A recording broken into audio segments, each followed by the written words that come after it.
You try to open the door again, and I'm gonna kill you. It is so lovely to chat with you today. Congrats on season 2 of Silo. I want to get into spoilers for everything up to episode 3, and I love this show. So I just want to start with something really fun, though. We do hear Solo listening to Peter Gabriel's Red Rain, and it got me thinking how it's almost like a lifeline to who he used to be. So if you were stuck in a silo and found a box of records, what is the first thing you'd hope to find and listen to? Oh, that's a good one. That's really good. That's a good question. I don't know. I mean, I have a pretty eclectic taste. I mean, maybe some old Radiohead. I don't know, Steve Earle, John Prine. Maybe something classical. Maybe some opera. I don't know. I mean, the gamut, right? You'd want variety. You would want variety. You But want you pick a song in this season. I'm not going to say what it is. Yeah. Mm-hmm. But it's kind of a surprise. Later on, they like, what song would be playing at this moment? Yeah. I pick it. It's a good song. It's a good moment. It's later on. Later on. Yeah. So I'm not going to spoil it, obviously, because we're talking up to episode 3. But you are a new character introduced into the world, living in Silo 17. You share a lot of scenes with Rebecca Ferguson. What is she like as a scene partner, especially during some of the more intense moments you guys share? Rebecca and I are very much alike. When the cameras are rolling, we're totally in it, 100%. And then when it stops, it's like just a couple of kids like screwing around in high school. I mean, we're just like, it's a lot of fun. But Rebecca is like a kid. She's great. And, an absolute joy. I mean, if it was not her and somebody else, it might be a really hard gig. You know what I mean? Yeah, no, but you're a talented actor. You would, pull it off. It'd be great. Oh yeah, no, you'd adjust accordingly for sure. It wouldn't be any fun. Yeah, it's more fun when you have somebody that you really enjoy, playing with. Silo 17 is dramatically different from 18, yes. And I really do think it's its own character. So I'm wondering, as an actor, what fascinated you most about the isolated setting that you could play around with to kind of create this nuance to who Solo is? I don't know.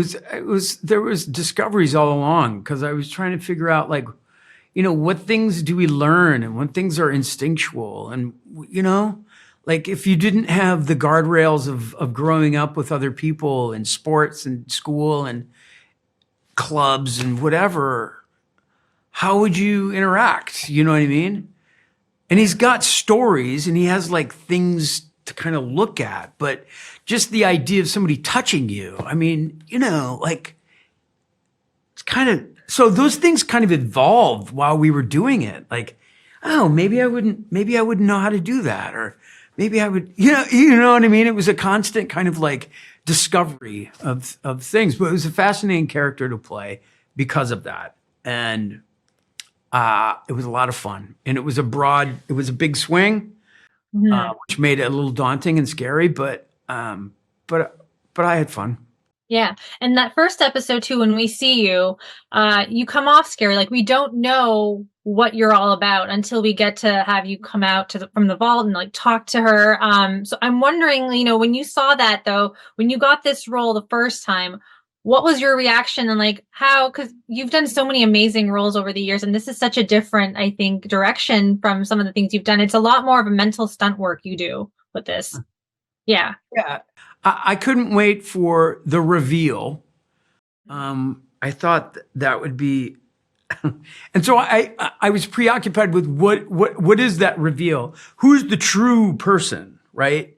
Even someone like this has pretense to an extent, but what is the purity of this person? And I think that's what's really compelling about him, because what you see is what you get. I mean, he's really, there's not a lot of layers to him. You know what I mean? You can access him. And that's what makes him dangerous too, because, a kid's fly off the handle or do things that they're not supposed to do. Well, when it's a bearded, long-haired, middle-aged man freaking out, it can be a little scary.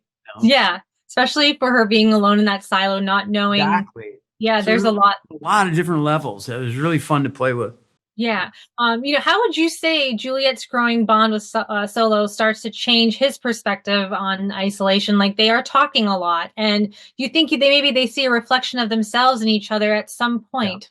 Yeah, they both do. I mean, it's really interesting how they come from different places, and yet they end up.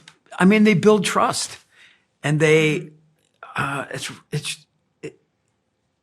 it's a really interesting, complex relationship. Yeah. And they both use each other. They both, have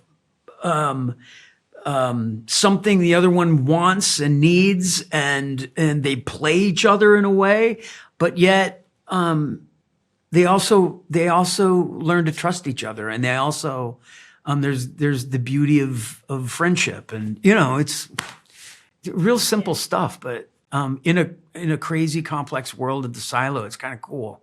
Yeah, no, it's very cool. And, my last question for you, after the events these two are going to be put through, and looking ahead past episode 3, what do you hope the audience takes away from Solo's story and his role in the larger narrative, Silo? I don't know. If I was a writer, I could answer all those questions beautifully, but I'm just an actor. I don't know what people are going to take away or what I expect them to, I don't know. I just, you just hope people dig what you do, and I hope they emotionally react to what I'm doing, and I don't know. They're gonna love it. I know they're very, very endearing characters, Solo. So, and there's a lot. I do think there's a lot of layers there. So I'm very excited for the rest of everybody to watch the show. They're gonna love it this season. But Steve, thank you so much for your time. I really appreciate it, and congrats on season 2.